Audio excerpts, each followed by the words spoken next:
Good morning students. आज हम class 6 की एक्सरसाइज 3.7 करेंगे। हमारा क्वेश्चन 1 है, रेनू 75 किलोग्राम और 69 किलोग्राम भारों वाली 2 खाद की बोरियां खरीदती है।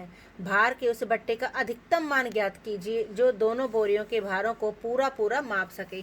ऐसे क्वेश्चंस में जिसमें अधिकतम मान पूछा जाए, बड़े से बड़ा पूछा जाए, ऐसे क्वेश्चंस में हम क्या निकालते हैं? HCF यानी महत्तम समापवर्तक। तो हम किसका महत्तम समापवर्तक निकालेंगे? 75 और 69 का।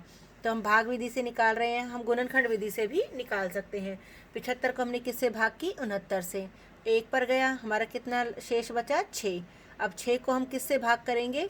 6 से हम किसको भाग करेंगे? 69 को। तो 69 हमने यहाँ लिख दिया।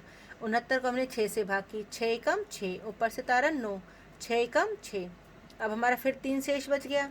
अब इस 3 से हम किसको भाग करेंगे? 6 को। 3 दूनी 6, हमारा 3 से ये पूरा पूरा भाग हो गया। तो इसका मतलब क्या हुआ? 75 और 69 का HCF हमारा कितना निकला? 3। तो बट्टे का अधिकतम मान हमारा कितना निकल कर आ गया? 3 किलोग्राम।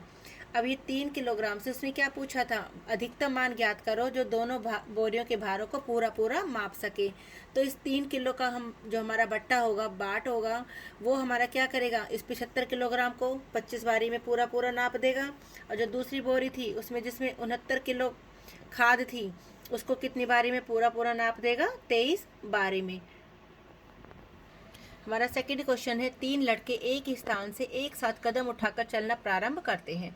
उनके कदमों की माप क्रमशः 63 सेंटीमीटर, 70 सेंटीमीटर और 77 सेंटीमीटर है। इनमें से प्रत्येक कितनी न्यूनतम दूरी तय करे कि वह दूरी पूरे पूरे कदमों में तय हो जाए। अब सबके कदम अलग अलग हैं। कोई एक कदम में 63 सेंटीमीटर है, तो कोई 70 और कोई 77 सेंटीमीटर चल रहा है। न्यूनतम पूछा है। न्यूनतम में जब भी हमसे न्यूनतम पूछा जाए, छोटी से छोटी पूछा जाए, ऐसे सवालों में हम क्या निकालते हैं? लघुत्तम समापवर्तक यानी LCM। तो हम किसका LCM निकालेंगे? 63 का, 70 का और 77 का। तो हमने तीनों का LCM निकाल दिया। 63, 70 और 77। इन तीनों में से कौन सी संख्या 2 से भाग हो रही है? हमारी 70। 63 नहीं हो रही, 63 को हमने एज इट इज़ लिख दिया। 70 को हमने 2 से भाग किया, हमारा कितना आ गया? 35। और ये वाला 77 हमने एज इट इज़ लिख दिया।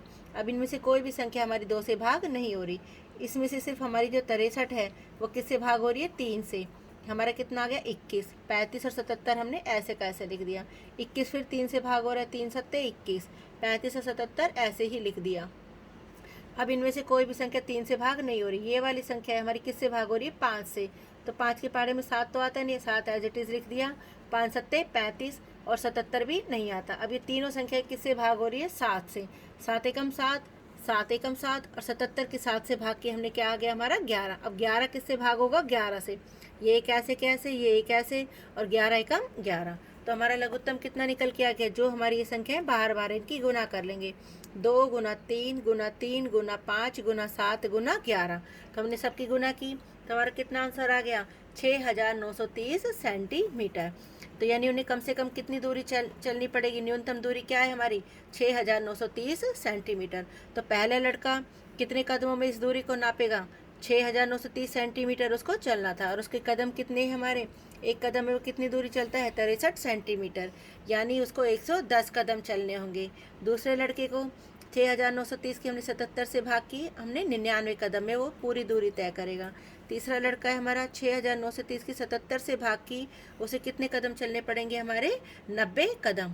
तो इसका मतलब इन तीनों के लड़कों की न्यूनतम दूरी हमारी क्या होगी? 6930 सेंटीमीटर। Thank you.